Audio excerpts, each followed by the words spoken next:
Right, let's get cracking with the show, as you say. We're going to kick off by looking at breakout stars. We're looking at sort of ones to watch. Now, this is in the Premier League this season. Yes, we've tasked you with looking after this section. So it's very straightforward. As you can see on the Saturday Social whiteboard, we have the numbers 1 to 10. You're going to be picking it in reverse order. So it's breakout stars, one to watch, starting with 10, culminating in your number 1, so your top pick. Fuad, we will come to you to critique his picks as well. OK, number 10. First of all, I just want to say this, right? The quality of young players in the Premier League this season, incredible. And the amount of young players I had to leave out, I mean, special shout out to Wanyeri. I tried getting him in, especially with Vieira seeming to be out the door, but I couldn't even get him in. And I rate him extremely highly. But coming in at number 10, I've gone for Yankuba Minteh. Obviously, the new signing for Brighton and Hove Albion. I think they took real advantage of the early PSR rumblings that happened in the window, getting him off Newcastle for around 30 million. Hasn't ever even played a game for Newcastle, but his loan spell at Feyenoord last year was so promising. Towards the second half of the season, completely exploded for Arne Slot's team. And I think Brighton would have looked at that and seen real potential to have one of the most devastating young wingers in the league. We only saw him for 45 minutes against Everton at the weekend, but I think he showed in that brief cameo that this guy will be a nightmare for almost any single left-back he comes up against. He gives me, to be honest with you, young Sadio Mane vibes in terms of his dynamism, his explosiveness, his skill. Loves taking on his fullback. I think he's a real coup for the Premier League. Yeah, only 20 years of age. Well, 11 goals, I think it was, on loan last season. It's a good shout. Agree with that? I think that's a good shout, especially kind of final back end of the season. He really came in handy, and I thought on the debut as well. Good little assist for Mitoma at the back post. OK, get him up. Things to come. Let's go on to number 9. I think it's a pick that myself and Fuad will be happy with. Yeah. I've gone for Lucas Bergvall. Such exciting potential. This kid, he just oozes quality. Yeah. You know, like, we obviously saw him briefly at the on Monday, me, against Leicester. And I think the main thing that people would have taken away from that was that incident towards the end when Vicario was kind of screaming at him to release the ball in his own half. And that may be a moment where you kind of look at, is he maybe a little too young for the Prem, a bit of inexperience? But I think on the contrary, it actually shows that this is a guy that is so confident and comfortable in his abilities and isn't afraid to pick up the ball in the first phase, play around with the ball a little bit. I think it's something that Spurs have really been crying out for, some real quality in midfield. It's a real coup to get him as well, too, because this was a guy that was even meeting with Barcelona towards the window. He was on United's books at academy level. They was training with us for a little bit, trialing for us for a little bit. He was on trial at the age of 14, I believe, at Man United. And you're right, Barcelona, there's some huge clubs. This kid is a wonder kid, man, honestly. I mean, you can tell us a little bit. Yeah, let's get your thoughts on it, because a lot of Spurs fans are so excited about his potential in the ceiling. Facts, and I think throughout pre-season, we saw kind of the quality that he brings. And I think people are looking at him maybe thinking he's slight of frame, but the way he was throwing himself into challenges in the Bayern Munich game, and I think he's one of the calmest players I've seen at that age group, honestly. And I can only imagine coming in under Ange, there's not going to be a lot of pressure for him to break through because there's the likes of Maddison, Bentancur, but quality player. I can only imagine what he's going to go on to become. Very good on the ball. I think that's a good point as well. The Bayern Munich game, there's a couple of pre-seasons games where it was looked at as potentially like a fringe player, and then he played in a couple of those, but notoriously the Bayern Munich game did so well that it sort of perhaps changed the mindset that actually this kid's ready now. More minutes, that he's ready now. Exactly that. Who have we got out? At 8, I've gone for Morgan Rogers of Aston Villa. Who kind of had a mini breakout last season, didn't he? Because he was obviously fantastic prior to 100%, yeah. Obviously, they got him from Middlesbrough in January, where he had an amazing spell as well there, too. He was such a catalyst for their run to the semi-finals, Carabao Cup. But he was top scorer, actually, in the League Cup last season. I think he scored 5 goals on their route to the semi-finals. He's been around, to be fair, right? Like, he signed for Man City at 17. They sent him on so many different loans. Middlesbrough is really where he kind of found his feet, and Villa were not hesitant whatsoever to kind of bring him in. But I just look at him, right? When I think of like the modern Premier League player, it's really a combination of exceptional physicality mixed with very, very good technical ability. And I think in Morgan Rogers, you get a really nice blend of that. 6'3", the guy's a unit, but very, very smooth on the ball, very, very technical player. And I think in that kind of attacking midfield role for Unai Emery, they're going to be playing Champions League football this year, where he's going to have another platform to kind of shine. I think this kid is really, really talented. Let's get him up on the board then, because I know number 7 is another player Fuad is going to want to speak about a lot. Archie Gray. Should we just come straight to Fuad for this one? Yeah. You see this one, I think he's ready right now. I think having played 40-plus games in the Championship last year, similarly like Bergvall on the ball, I think one of the coolest customers you'll find, but physically as well, throws themselves into challenge and versatile as well. We've seen him in pre-season playing at centre-back, filled in at right-back for Leeds last year. I think he's a player who is going to come in, and a lot of the Spurs starters now, they're going to feel a bit of pressure behind them. I'm looking at the likes of Bissouma, Bentancur. Obviously, he's been unlucky with injuries, but that's where you need strength and depth. And I think bringing him and Bergvall in, it's not just players for the future, but they're players who are ready to make an impact now. Yeah, I'd agree with that. Just out of the two, interesting. They came on together. They seem like they're good mates of the bit, sort of following this same trajectory. Who do you think will get more minutes?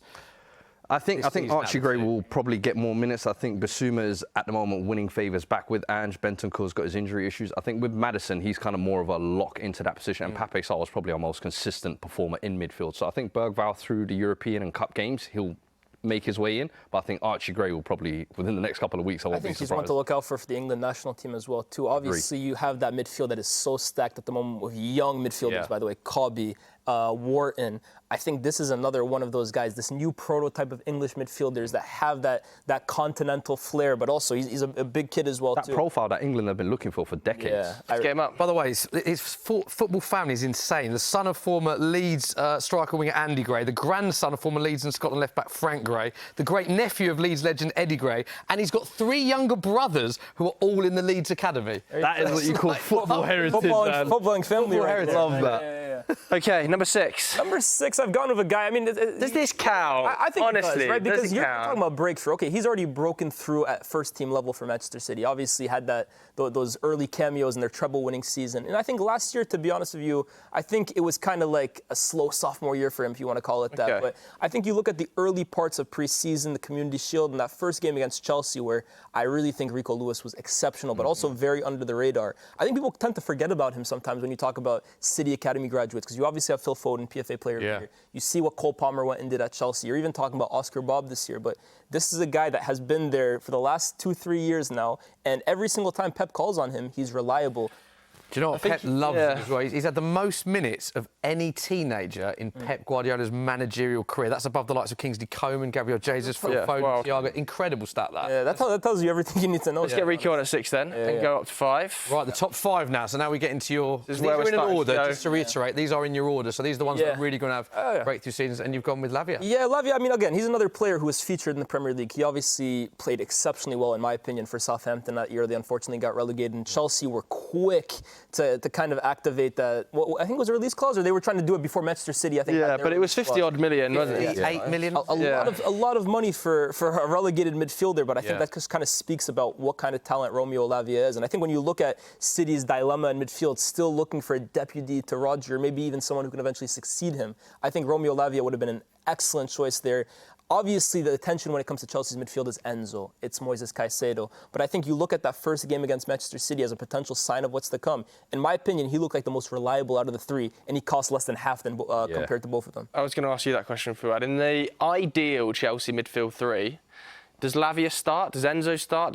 Do they start all 3? How do they fit those players in? Because it felt a bit clunky, didn't it? Yeah, I feel like with the price of the other 2, I feel there's almost like a force or a need to almost start them. But I think Lavia, Caicedo and Palmer would be the 3 I go with in midfield, with Palmer in the 10. But I don't know if Enzo has really done enough to really cement that spot. I think in the first game he looked really good, and I agree. I think this year is going to be almost like a comeback reminder year of everybody of what he is.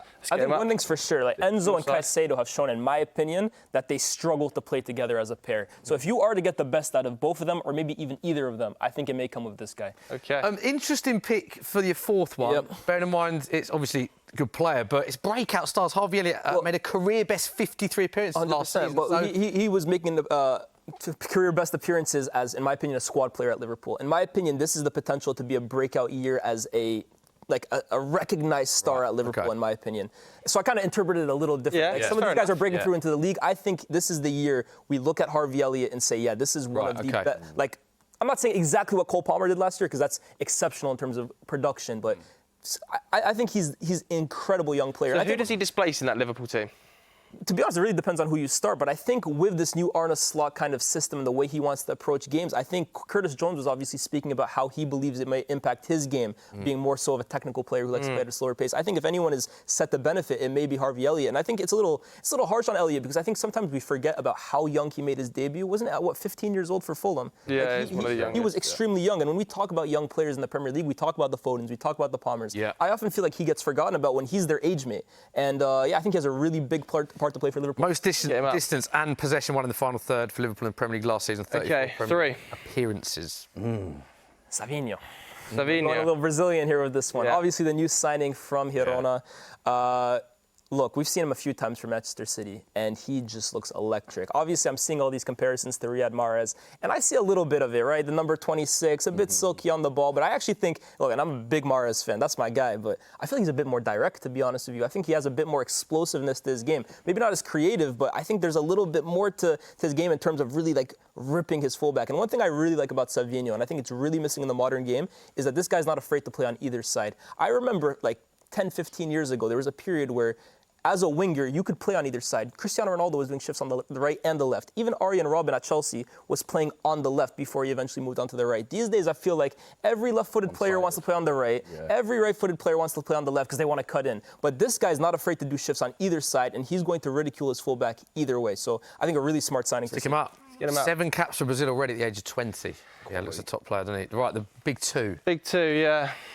Ahmad. My boy. I mean, bias creeping in here or not? Absolutely not. Not even a little bit. I actually agree. Fuad, your thoughts on this? I think last year was kind of almost like a teasing year of where he reminded Ten Hag of his abilities, because I think over the past couple of years he's been away on loan, he's had injury issues, personal issues. But in terms of ability, it's always been unquestionable. And I think over the back end of the season and pre-season, he's really reminded Ten Hag of his quality. And I think if he can stay fit, he's got that right wing's position to make his own, because I don't think anyone at United has really claimed it. And Garnacho's had flares with it, but I think he is the one. And the thing is, with Ten Hag, he has shown that he's not afraid to give young players a chance. His first year at the club, Garnacho was really the one that came through into the team. Second year at the club, we saw Kobbie Mainoo go from a relative unknown to a starter in European finals for England. I think this is a huge potential to be Ahmad's year. Okay, let's get him up and do your last one.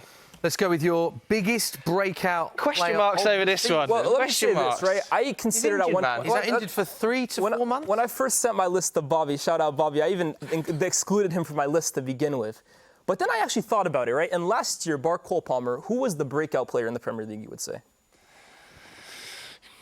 Garnacho to a level. I think it was Kobbie Mainoo. Kobbie Mainoo? And Kobbie Mainoo missed the first 2-3 months of the season. Yeah. And he still managed to make that much of an impact on the team. Now, I understand Oscar Bobb, first of all, is going to have to break into a much more difficult Manchester City side to break into, 1,000%. But I believe in this kid's talent. And I think he was the star player for Manchester City over preseason.